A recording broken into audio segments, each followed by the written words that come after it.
Hello, everybody. Welcome back to Warhammer Musings, where today we're going to be talking about Season 1 of Warcry 2.0. So I found out, actually, fairly recently, while I was looking into this, that the season itself was called the Heart of Gur season. And it started with the starter box, Heart of Gur, and then it went on with the 3 additional boxes, Sundered Fate, Blood Hunt, and Nightmare Quest.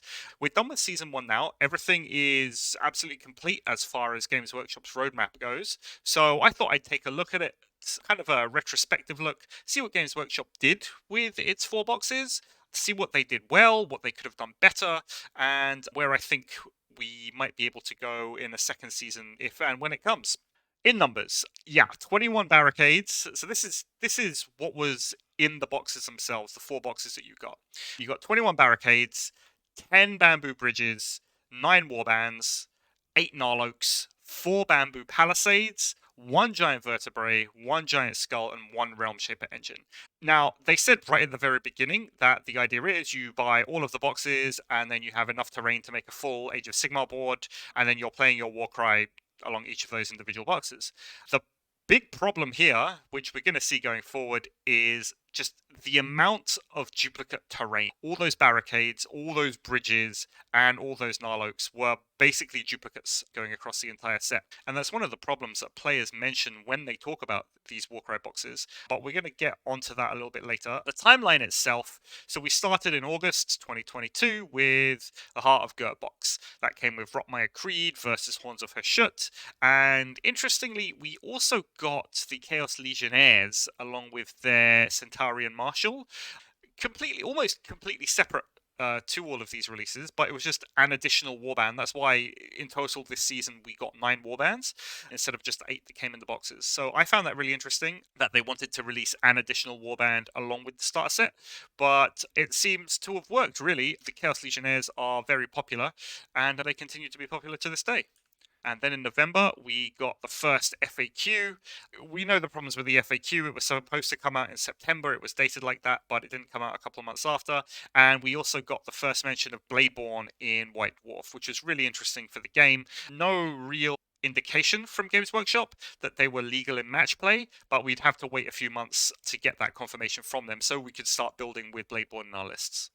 Then in December 2022, we got Sundered Fate. Sundered Fate came with the Hunters of Wanchi, my favorite warband of this season, and the Jade Obelisk. Both very interesting, but pretty much diametrically opposed warbands in terms of how they play. So Jade Obelisk are effectively a warband of slow glass cannons when talking about the Desecrators, and the Hunters of Wanchi, very fast, play maneuverability game, but really suffer when it comes to doing actual damage. Then in January, we got FAQ number 2. This was arguably way more important than the first FAQ. This is the one that gave us the Bladeborn legality rules. This is the one that gave us the summoning changes for undead. It's the one that hit the monsters, gave them pretty much 100 points increase across the board. So I would argue that the second FAQ was way more important than the first one, and it was good that they finally managed to get it out. Next up in February, we have Blood Hunt. This one is the Askagan True Blades versus the Claws of Karanak. Not as diametrically opposed as Sundered Fate was. Both the Askagan True Blades and Claws can kind of dish out the damage. Claws have some interesting mechanics whereby they can activate one fighter and then another one and then another one as long as you roll enough doubles. So that's pretty interesting for me. And then you've got the True Blades, which really take to the extreme. I'm going to have a guy who does a lot of damage, but in a small amount of attacks. And finally, now in May, we've got Nightmare Quest. You've got the Quest of Soul Sworn, the new Stormcast Eternals warband, versus the Royal Beast Flayers from Flesh Eater Courts. And that pretty much brings us up to today. This is the entirety of Season 1. So everything that they mentioned on their roadmap way back when at the beginning of August, and yeah, we managed to get all of that in. Talking about the FAQs really quickly, I've already mentioned that FAQ 1 was released in November, but it was supposed to be released for September. It gave us things like the rules for moving under high terrain. So if we remember previously, according to the rulebook, you're not allowed to just phase through bridges, and there happens to be a lot of bridges in the Gnarlwood scenery pack, which gave those taller fighters a really difficult time getting across the board. So they introduced rules to kind of help that along a little bit. And apart from that, there were really some other minor clarifications in there, and there was some additional cleaning up of rune marks. There were some fighters out of the box that didn't have the right rune marks, so they kind of fixed that. They merged a few profiles together. But like I said, the entire FAQ could pretty much be boiled down to moving under high terrain and the minor rules clarifications, and that's it. Apart from that, it wasn't super high impact. The second FAQ, though, that came in January, far more important. They confirmed Bladeborn, which really opened up our list building when it comes to making our warbands across the board. They put in a almost 100-point increase in pretty much every monster, basically saying, okay, yes, we did it. We released monsters, but they're way too strong in the format that we left them in. So those points increases, sure, they hit a lot of the weaker monsters far more hard than they hit things like the Chimera. But again, I think where, especially the most used monsters, so the Chimera we're talking about is sitting now at 515 points. I think that it's an appropriate place for them, given their impact and given their strength on the battlefield. Of course, we had the summoning nerf. I think we are still to see if that's really hit Soulblight Gravelords in the way they wanted it to. A lot of tournaments are still playing the Rumble Pack mission, which effectively makes Soulblight Gravelords almost the best faction in the game as it stands at the moment. But on more balanced missions, we're yet to really get that tournament data in to see if it has hit Soulblight Gravelords as it's supposed to. It really did hit Nighthaunt, which was probably an unintended casualty of this. But I think as a faction, Nighthaunt itself needs a lot of other support, and it was probably worth it to hit Soulblight Gravelords in this way. They introduced the idea of ranged attacks with no minimum range, being able to always fight within 3 inches if there are other friendly fighters. So things like the Skink Javelins can actually be used while they're in combat. They introduced the idea that you can't just fly away now while you're carrying treasure. As soon as you pick up the treasure, you take the movement penalty and all of the fly restrictions take in effect. Whereas before, if you remember what we were doing, we were starting our movement, picking up the treasure as part of that movement, and then flying the full distance to get out of the way. And finally, the clarification that hits are not equal to crits. They're very different things. So when a rule specifies that when you take damage, you can reduce the damage from hits by 1, that only does hits. It doesn't do critical hits as well, which is one of the big questions that there were pretty much from the beginning of the game that should have been addressed in the first FAQ, and instead they addressed a completely different question. But we got that in the second one. That came in January. So what do I think about the season as it is? I think the warbands were fantastic. The sculpts were great. They all had very much character to them. They all were very characterful. I think all of them, I mean, for the most part, they brought an interesting twist to the existing archetypes that you see within those Grand Alliances and within those factions. Probably the only exceptions are Stormcast Eternals, because they look like a bunch of Stormcast Eternals, and the Claws of Karanak, where we saw more big buff corn dudes in an army of big buff corn dudes. But when you look at things like the Rotmire Creed, which was a very different look for Nurgle, and the Jade Obelisk, which we hadn't really seen other kinds of Tzeentch cultists before, I think that overall it was very much a success in what they did. Rules-wise speaking, and competitively, there aren't any real bad warbands in there. You always get people who say, oh yes, the box warbands are worse than the compendium teams, so you shouldn't really play them against each other because it's not a like-for-like comparison.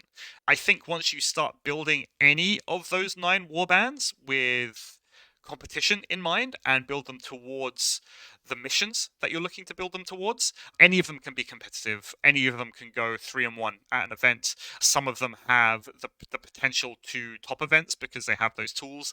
Things like Rotmire Creed, they pack a lot of damage in the points that you're paying. Horns of Hashut, they have pretty much the most points efficient chaff model in the game with their Shatterers. So what I'm trying to say is none of the warbands are bad. You can pick up any of the warbands, and with a little bit of tweaking, you can have reasonable success with them.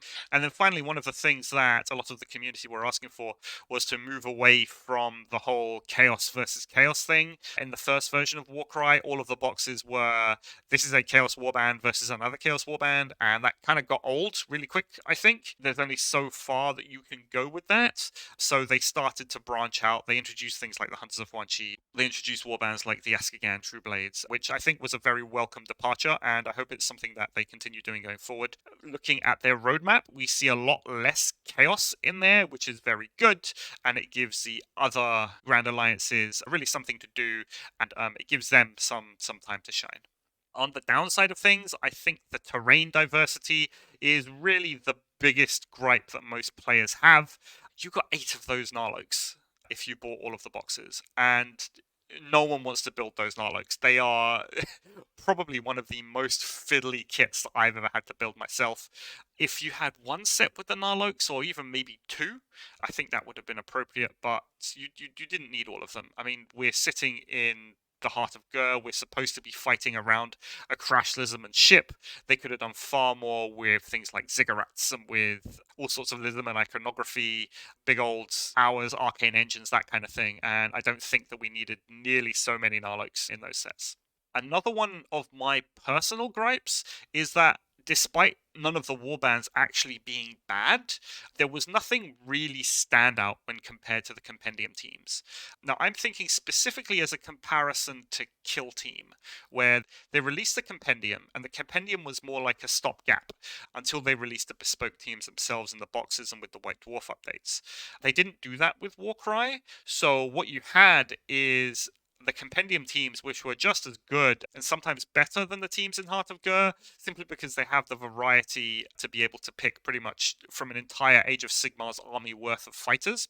And I really think that on the one hand, it was good because Warcry effectively had an almost 0 entry point if you already played Age of Sigmar. But on the other hand, I think it really hampered what Warcry could have become, because ultimately you want people playing the Warcry warbands. You want people to get excited over those warbands. And I think one of the ways that Games Workshop could have done that was by making those warbands better, or at least more efficient than the compendium teams. Lastly, everyone expected a Slanesh versus Destruction box. You had Tzeentch versus Order, Nurgle versus Chaos, Khorne versus Death, and everyone thought, okay, the last box is going to be Slanesh and it's going to be Destruction because these are the only 2 factions that we haven't done yet. And that didn't materialize. The last box is Stormcast Eternals, which I don't think anyone was really excited for.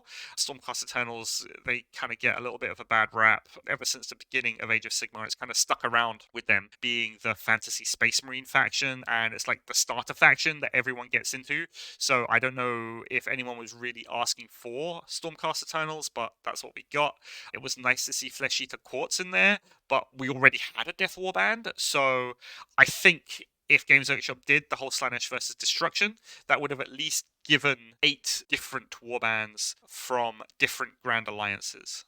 Some of the other minor gripes that I've seen across the internet is that Games Workshop's release schedule, it wasn't really for everyone. They were trying to copy the Kill Team release schedule, which is one big box every 3 months, but that kind of didn't work for Warcry. At least with Kill Team, each box had a different theme and it had a different terrain setup, but like I said, with Warcry, it was all effectively similar terrain being released box after box, and you have all of these new warbands coming out, but there weren't enough real events, especially from Games Workshop side. I've said this many times in the past, for them really to be pushing those boxes, and also because the warbands themselves weren't anything special when compared to the compendium teams, it didn't really give people an incentive to dive into those boxes and to really buy them like they did in Kill Team and like they got that reception. Finally, the main gripe that I've heard from the very first box, Heart of Gur, is that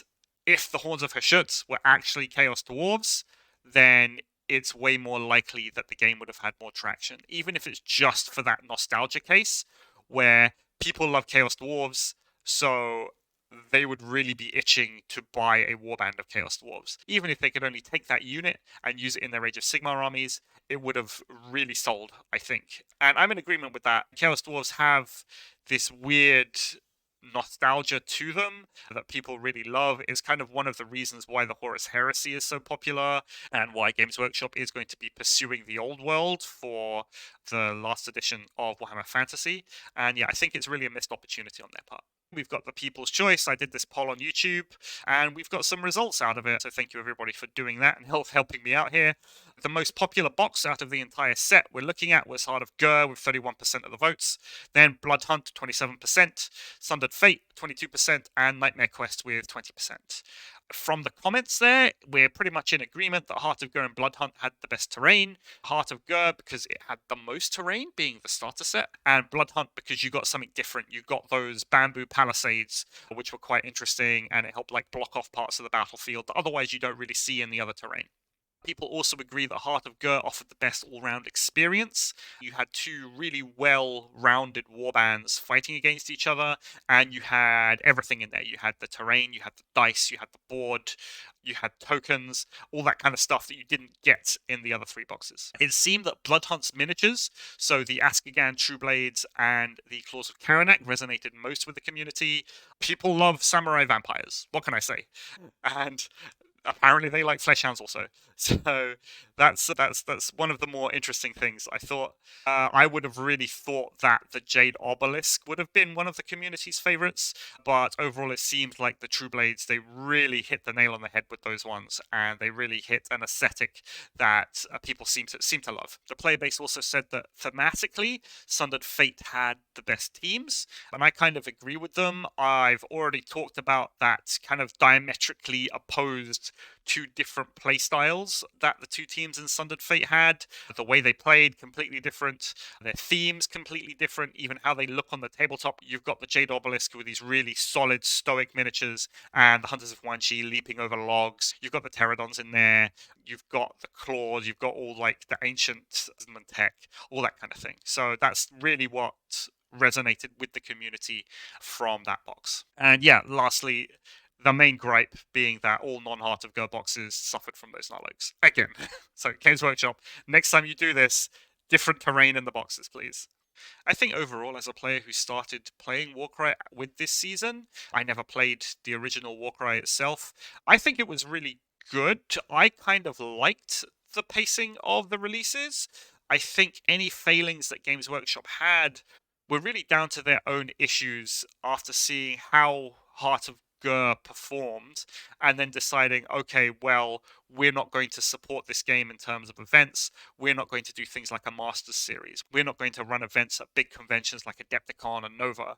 And I think that's what really hurt the game overall. Going into the next season, I mean, I say season, it's not really a season, it's just a 1-year roadmap. They're going to be doing things a little bit differently. They're going to be doing less of the terrain. The starter box is going to be coming out, and they're just going to be doing versus releases for the warbands, which, yeah, I think that could work. Personally, I don't need more terrain every box. I just want well-designed, compelling warbands that look great, that say, okay, here's a new way to play Warcry, and here's a warband that's going to do it. So yeah, I'm looking forward to that overall. And yeah, that's it really. Like always, if you like what you saw, please do not forget to like and subscribe. And let me know. Let me down in the comments section below what you thought about season 1 of Warcry. Which was your favorite boxes? If there are any of your favorite teams, anything you liked about the releases, anything you didn't like about the releases, I think is really interesting, because that's really what helps Games Workshop get better at doing this and making less mistakes going forward. Let's see what you have to say, and we can have a talk about it. But that's it from me for today. Thank you very much for watching, and I will see you next time.